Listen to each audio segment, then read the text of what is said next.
Hello, thank you for listening to this podcast. Stay tuned after the episode for information on some exciting new bonus material that is going up on the show's Patreon page.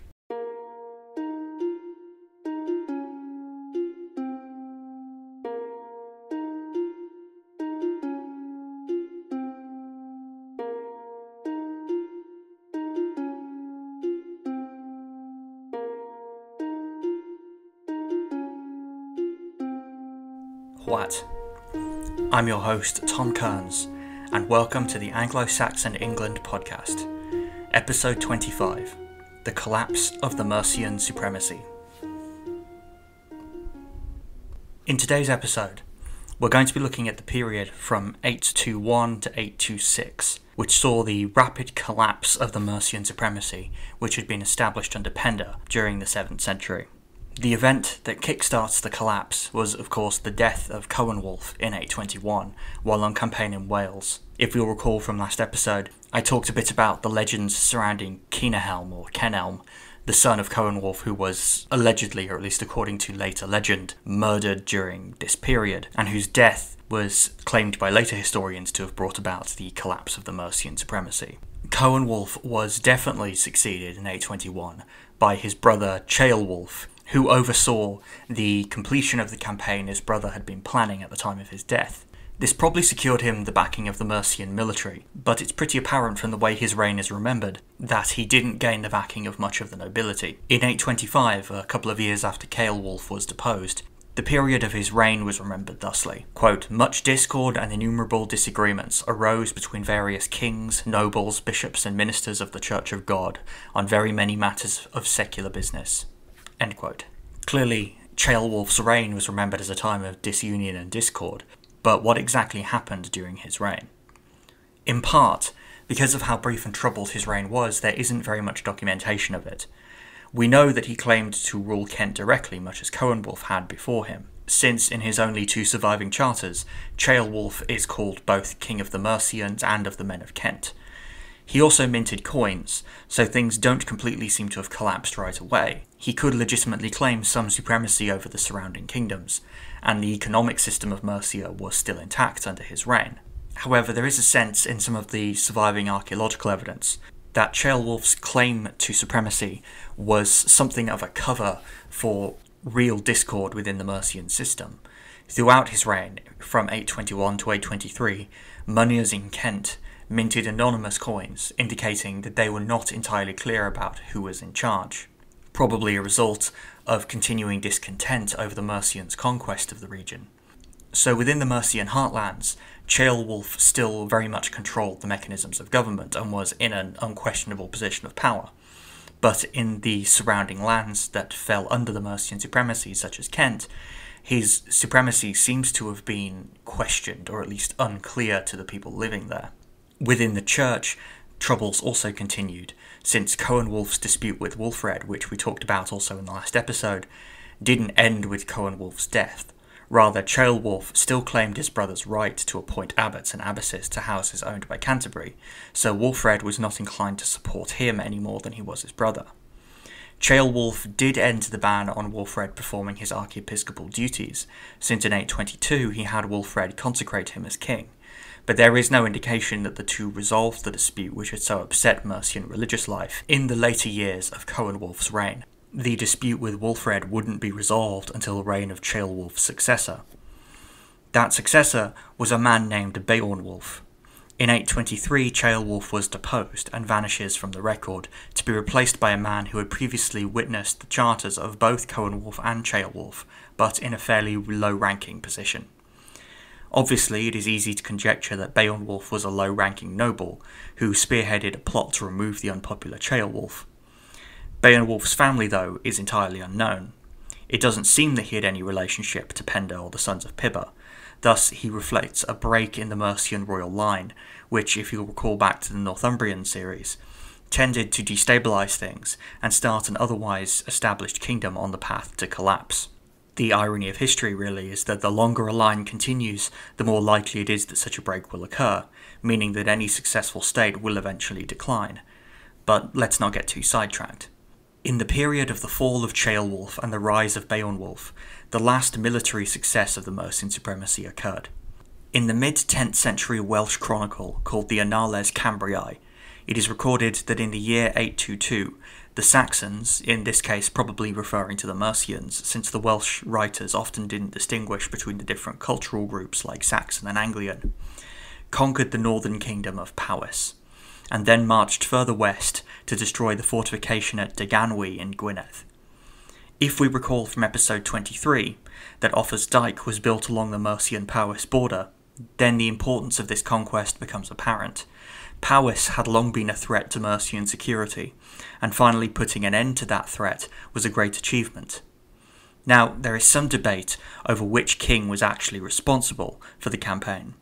The date given in the Annales Cambriae would make Ceolwulf responsible, either entirely on his own or as the king who led the campaign that Coenwulf had been planning at the time of his death.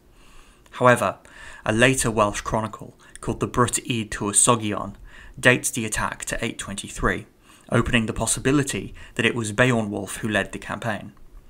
D.P. Kirby suggests that the attack on Powys doesn't fit with the chaos and disorder of Ceolwulf's reign, and instead he uses the Brut date to favour Beowulf. His reasoning is that it is hard to imagine a king who oversaw such a major success being deposed less than a year later. This may be true, but I think it's worth considering that even successful kings can rapidly fall out of favour for other reasons.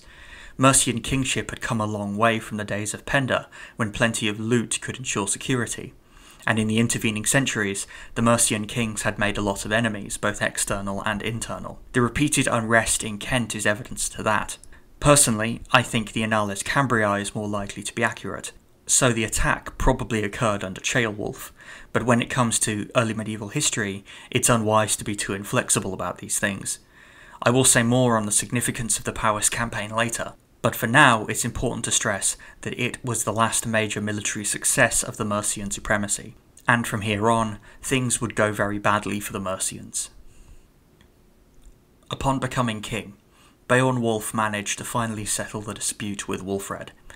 It probably helped that he wasn't a member of Coenwulf's family, and that he re-implemented the policy that Coenwulf had initiated after his conquest of Kent in 798. That was the policy of establishing a puppet king in Kent, rather than attempting to rule it directly. Bealdred, the puppet king in question, seems to have been a response to further discontent and a growing sense by Beowulf of the Mercians' precarious situation in the southeast. The move worked, since moneyers in Canterbury began issuing named coins again following the rise of Beowulf, indicating that the political uncertainty that had dogged Ceolwulf's reign was finally settled. If Beowulf had remained at peace, then probably everything would have been fine for the Mercians, but sadly a king still needed to be dynamic and powerful, so long-term peace was never really an option. Besides, it is likely that the disruption in the southeast was being encouraged by the Mercians' largest neighbour to the south, the Kingdom of Wessex, and that could not be tolerated. In 825, 2 years after his accession, Beowulf chose to attack Wessex. The King of Wessex at the time was Egbert, and he had been consolidating his power for several years at that point. In 825, he seems to have been facing unrest among the West Saxons' British neighbours to the west, the Dumnonians. Dumnonia, at its height, covered the three westernmost counties of England, Cornwall, Devon and Somerset. Dumnonia was a Brittonic kingdom, meaning the people there spoke a Celtic language related to Welsh and Breton. The Bretons, if you'll recall all the way back to episode 2, were descended from British exiles from Dumnonia, and thus extremely closely related to them linguistically, even today. The language and Celtic culture of Dumnonia survives today in Cornwall, although it did die out officially in 1781, but since the early 20th century there has been a growing movement to revive Cornish as a living language. But in 825, Dumnonia was still very much a real force in British politics, and in that year Egbert was facing unrest from his west. Sensing an opportunity, Beowulf planned to invade Wessex with the hope of subduing it. The surprise attack failed though, when the Mercian army met Egbert's host at a place called Ellendun, which is near the modern village of Wroughton in Wiltshire. The Mercians were caught unprepared, and they suffered a crushing defeat. With Beowulf on the run, Egbert dispatched his son Athelwulf with a separate force to invade Kent, where they drove out Baeldred, although pro-Mercian elements clung on in Kent into 826. The Mercian defeat at Ellendon and the removal of their puppet king in Kent caused a chain reaction in the smaller kingdoms of southern England, namely Surrey, Sussex and Essex, and they all swore fealty to Egbert, because they saw him as a relative of their native dynasties that had been removed by the Mercians. With Beowulf's defeat at Ellendon and the subsequent mass exodus of the southern kingdoms from Mercian hegemony, the Mercian supremacy of southern England came to a sudden end. Its last remnant was East Anglia, but soon after Ellendon, they too appealed to Egbert for his protection against Mercian aggression. Clearly, it was obvious to all at this point that Mercia had suffered a fatal blow at Egbert's hand. In an attempt to keep control of East Anglia, Beowulf launched an attack in 826 with the aim of subduing the unrest. This was a failure though, since Beowulf was killed during the campaign, and with his death, the Mercians' crisis truly became fatal, as they now faced the united front of aggrieved former subjects, supported by a powerful West Saxon king. I'll get more into this latter stage of Mercian history in the next episode, where we will go from the death of Beowulf and the end of the Mercian supremacy up to the kingdom's mutilation by Norse raiders and the end of its existence as an independent kingdom in the late 9th century, with the rump state of Mercia being incorporated into King Alfred's ascendant kingdom of the Anglo-Saxons. Now, let's look back at Ceolwulf and Beowulf and consider why the supremacy that had survived from the days of Penda until Coenwulf now came to an end in the space of just 5 years. I think a big part of this question rests on when the Powys campaign occurred, since to me this last successful campaign informs the interpretation we have of both Ceolwulf and Beowulf. If it occurred under Ceolwulf, as the Annales Cambriae suggests, then he was a flawed but not totally incompetent king, capable of effectively asserting Mercian military power. This then casts Beowulf as a power-hungry warrior who either overestimated himself or underestimated the political situation of the mid-820s. Either way, his usurpation of the throne brought a wrecking ball through the heart of the Mercian supremacy, and undid all that a century's worth of kings had fought to build. If, though, the conquest occurred under Beowulf, then he becomes a much-needed source of energy which swept away the stagnating house of Pibba, but which could not overcome the rising power of the West Saxons. You can see then that the king behind the conquest of Powys changes the tone of the supremacy's final years. Of course, things could have been different. In 825, Egbert could have been somewhere other than Ellendon, thus avoiding the battle altogether. In that case, maybe Beowulf could have successfully subdued Wessex, but it wasn't to be. And with the defeat at Ellendon, the essential instability within the system of supremacy that had been built up since the days of Penda was exposed, and quickly brought the whole thing crashing down. That weakness was the fact that people who are repeatedly subdued and conquered, even close kin like the East Anglians, will eventually turn into enemies and grab at the first opportunity of rescue they can find. Thus the supremacy, which for so long had seemed to be just a fact of Anglo-Saxon politics, suddenly and dramatically crumbled with the first fall of a domino. Thank you for listening. I hope you've enjoyed this episode of the Anglo-Saxon England podcast. I said at the beginning that I was going to give an announcement about some new bonus content that's going up on our Patreon. It's the beginning of a new series that I wanted to do focused on more thematic subjects that are interesting about Anglo-Saxon history, but that I don't necessarily think can fit into the main series here. This series is kind of a way of discussing major thematic and theoretical problems that come with studying this period of history, and that can be applied to really any period of history that we are engaging with.